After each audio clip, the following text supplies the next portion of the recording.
a pretty cool message I was going to bring, but I started doing a lot of study, and I changed my message last week, and I'm going to attempt to put Leviticus and Numbers together as a passing theme to show you about the laws in these texts. And in the book, and I know we're in the book of Numbers, and the laws I want to concentrate on, I'm going to concentrate on the tumor, the original impurity. I'm going to concentrate on the law of theft and how we must repay the victim he stole from. And I'm going to concentrate on the sota, the woman who was accused by her husband for infidelity. And I'm going to talk about the Nazar, the one who attained certain things to pledge himself for God. And the reason being, a lot of people who read this don't see the themes in between them is similarities. So the first one I'm going to talk about is the tumor region impurity. And if you read it in Numbers, it said Adonai told Moshe, order the people of Israel to expel the camp, everyone with the zotar, everyone with a discharge, and everyone who is unclean because of touching a corpse. Why? Put them in the camp so they don't defile their camp where I live among you. And if you really look at that text and you went back into Leviticus 15 and 31 said the same identical thing in different words. It said, in this way you will separate the people from Israel, from the uncleanness, so they will not die in the state of uncleanness for defiling my tabernacle with which is there within. So if you can see where I'm trying to go with this, like I said, it's gonna be passing themes. And when I finish these laws, I'm gonna bring everything together and show how this is connected. Now we're gonna focus on stealing.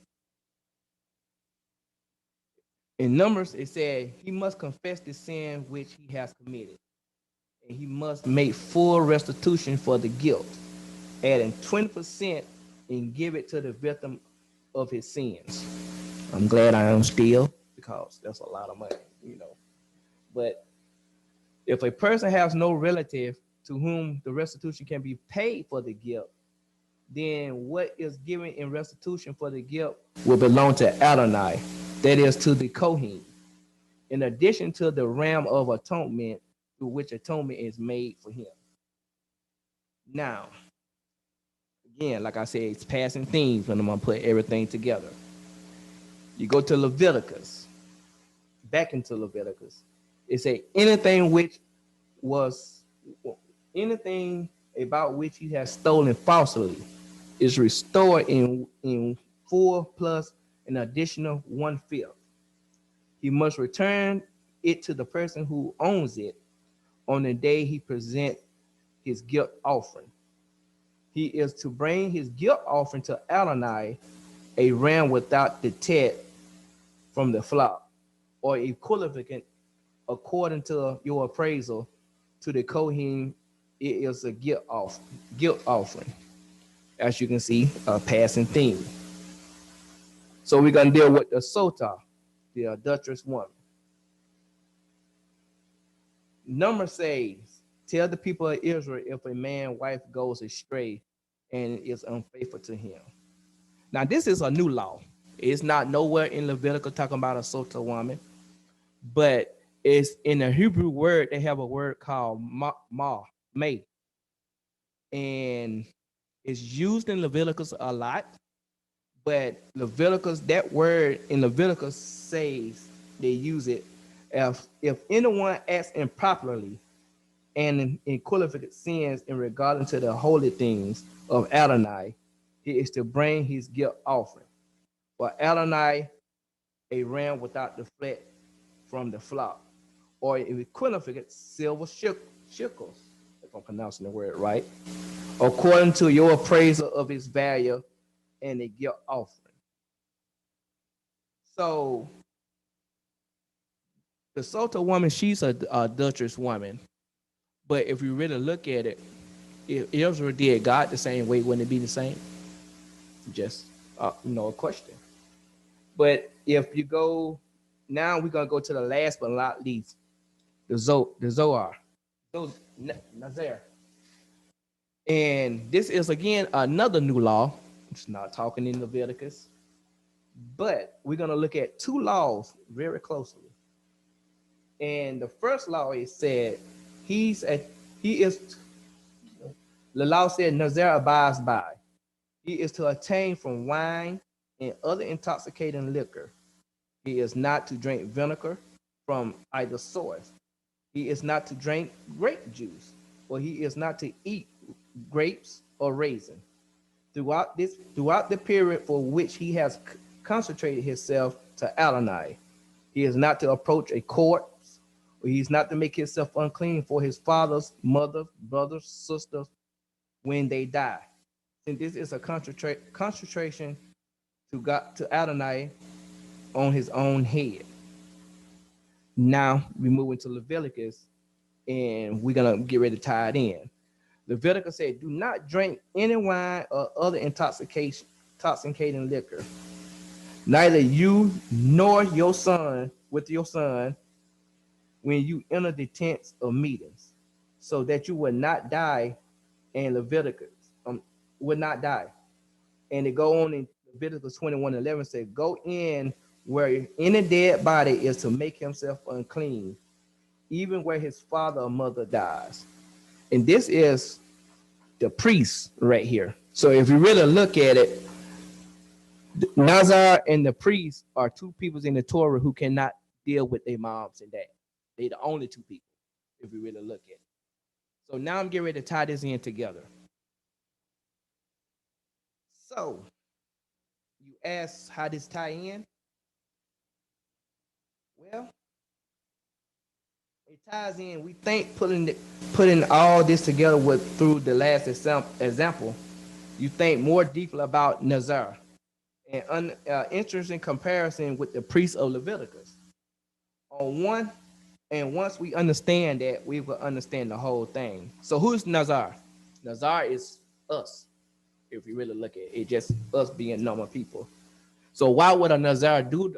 He do something that is strange. Don't want to drink. Cause I love my wine. He don't want to don't want to deal with different things. But if you really look at the Nazar, he's putting himself closer to the priest. He sees the connection that he has with God. He wants that connection. So he's like, hey, and the Torah tells him, you can have it if you want it. By giving the Nazar almost the same laws he gave the priest, God is telling us that Nazar can have the priest-like closeness with Adonai, pretty much. The Nazar is a sort of priest, but he's one of us. And he's like a camp version of us, put it like that, so to speak. And the priest is of the priest. And they got people from the book of Leviticus. Now, to me, in my eyes, doing the study, it made sense. And why it made sense to me, because what is Leviticus? Leviticus is Adonai book. We focus on God's place, the Michigan, where God's live. We focus on God people, the priests, God's representatives. We talk about how we become pure and holy through sacrifice, holidays, laws, rituals, and so on. So that we could be connected to Adonai. Now we are down in the Bar Minbar. Whoever heard of that word? So the Minbar is the people book, I call it. We are going to talk about the interacting with the law and how it interact with Moses. We're going to talk about the people, place, the camp, and the nations they live in.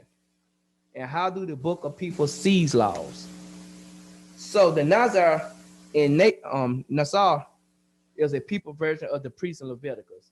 And the Sotah woman was accused by her husband about being an adulteress. We noted that the common word mar in there was used, but if we really go down in details with it, what does it really mean?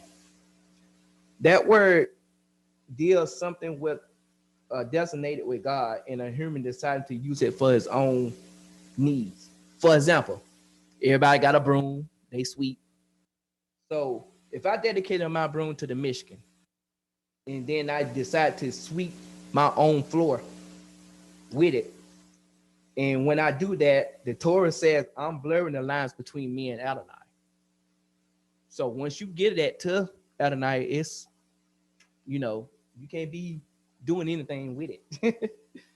So lost my notes. So am I violating? So I am violating our relationship if you really look at it. It's like I made a pledge to my wife. I promise to love her, be there. But if I go out and violate my wife and do everything, I'm messing up that relationship with my wife. So it's the same thing with Adonai. If you giving him something, you just can't go do anything with it because you are messing up what he gave you and what you done given back to him. So isn't it sort of the same thing? What isn't it sort of the same thing? The Duchess wife misusing the things dedicated in the Mishkan in the godly realm.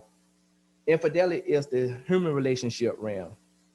Again, from God focus in Leviticus to a people focus in Numbers. So if I'm losing you, please stop me so I can explain. Because like I said, all these are passing themes from Numbers to from Leviticus to Numbers, if you really look at it. So I'm just describing the priest laws. Naso said it's a different from Leviticus. Naso focus on payments. If a thief can't find the victim, he pays him back instead. He pays the money to the Kohen. Naso also mentioned the offering, but it's basically an afterthought. But we don't get too much details about it. But in the Levitical version, we got a lot of details about the same sacrifice. Shall also bring a guilt offering to God, an unblemished ram in the value of his guilt to the priest, and that fits the paradigm. Also in Leviticus, which is about the Mishkan and the Kohanim, we get all the details of this sacrifice, but in Numbers, which is all about the people, we don't get these details. But there's one difference in there. Naso, we get an extra law. If I, the thief, can't find the person to pay him back, I must pay the money to the Kohen. But doesn't it seem odd that Naso talks about priests? Shouldn't it be Leviticus? I'm just asking a question.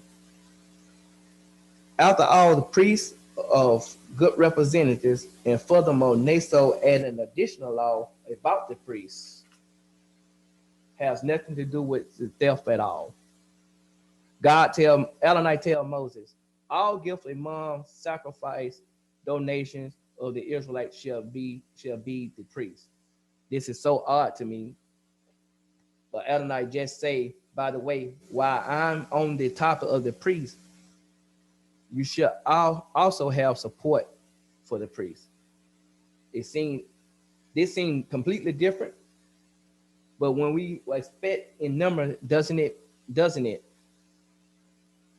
This is all Leviticus territory. So does the theory break down? Can we still argue that the laws of Nasa are showing on the focus of the people? But what's really the focus of this law? We carefully look at the language. Even though Naso new law is about the priest, Adonai tell Moses, the people must be careful to take care of the priest. They must give to them. The law is about the people. The focus is what we give more than the priest receive. And that defines for us in this section what it's really about. Adonai is telling us the Kohen will do the Michigan service, but by supporting the Kohen, which is us, the people are doing their part in the Michigan service. So when we come here, we are taking place, you dancing, you doing service, we taking part of that. And that's how it's supposed to be. We supposed to give. Uh, I done been in places people sit there and look at you, but when you give it to Adonai. You ain't giving to man, you giving to Adonai. So I'm gonna sum this up. Sometimes it's easy for laws to be technical requirement. Chase away the mother bird, keep holiday Passovers, check. But it's very easy to forget what laws meant to teach us values. Why do we chase the mother bird?